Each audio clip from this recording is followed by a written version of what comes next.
In the lush green heartlands of West Africa, there once stood a powerful kingdom, the Ashanti Empire. Rich in gold, culture, and pride, it was a realm where the sacred was more powerful than the sword. At the center of this kingdom lay a symbol no man dared to touch, the Golden Stool. This stool wasn't just a throne, it was the soul of the Ashanti people. It was believed to hold the spirit of the nation, past, present, and future. Crafted from gold and said to have descended from the sky, it represented the unity of the Ashanti tribes under one ruler, the Asantewaa. No Ashanti king sat on it. Not even he. It was sacred. But across the seas, an empire had set its sights on this powerful land. And soon, the Golden Stool would be at the center of a war like no other.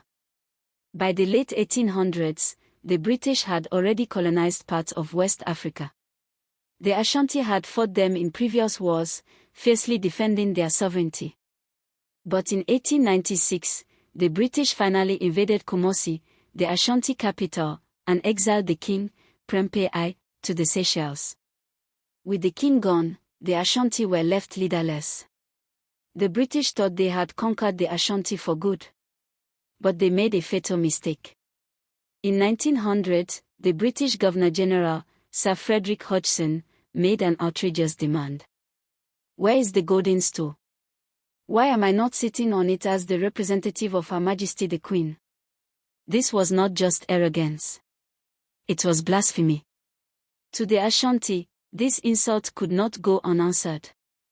In a time when men ruled and women were often excluded from councils of war, one voice rose above all others, firm, passionate, and unyielding.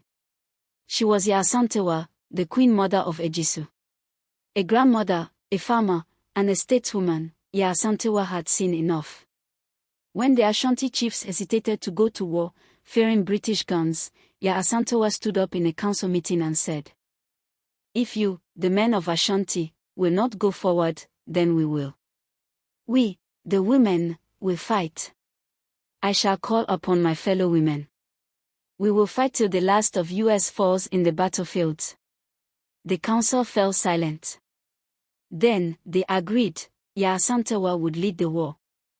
In March 1900, under Yaa Asantewaa's command, the Ashanti laid siege to the British fort in Kumasi. With drums beating through the forest and warriors armed with spears, muskets, and unbreakable will, they surrounded the fort. The British soldiers, fewer than 600, were cut off, starved, and terrified. Yaa Asantewaa's tactics were smart, cutting supply routes, using guerrilla warfare, and keeping pressure day and night. She had never been trained in warfare, but she had the heart of a lion. For weeks, the British were trapped. Disease spread, morale dropped, and the world began to hear of a woman leading a war against the empire. Yaa Asantewaa became a symbol of resistance across the Gold Coast. Mothers whispered her name to their daughters. Songs were sung in her honor. She was not in the back, she was at the front.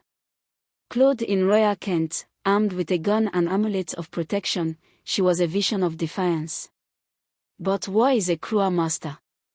The British called reinforcements from Sierra Leone and Nigeria. More than 1,400 troops came, with machine guns, cannons, and bombs. Still, Yaa Asantewaa refused to surrender. Despite her courage, betrayal came from within. In December 1900, after months of fighting, Yaa Asantewaa was captured by the British along with several Ashanti chiefs. She was exiled, just like the king, to the Seychelles Islands. She would never see her homeland again.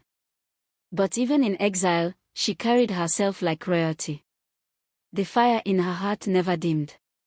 She died in 1921, far from the golden lands of the Ashanti.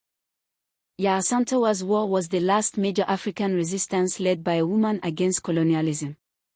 Though the British eventually defeated the Ashanti in that war, they never found the Golden Stool.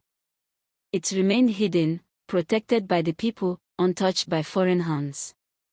In 1957, Ghana became the first African country to gain independence from colonial rule. Many believe it was the spirit of warriors like Yaa Asantewaa that fueled the flames of freedom. Today, her name lives on in schools, statues, and stories. She is not just a Ghanaian hero. She is an African legend. In a world that tried to silence her, Yaa Asantewaa roared. She taught us that courage does not come from size or strength, it comes from the conviction of the heart. She showed us that women are not just nurturers, they are warriors, leaders, and protectors of culture. And though empires rise and fall, the story of Yaa Asantewaa will live forever as the queen who stood alone against an empire and made history. If you found this story powerful, subscribe for more Untold African histories. Drop a comment below, whose story should we tell next? Until then, remember, Africa has many queens, but only one Yaa Asantewaa.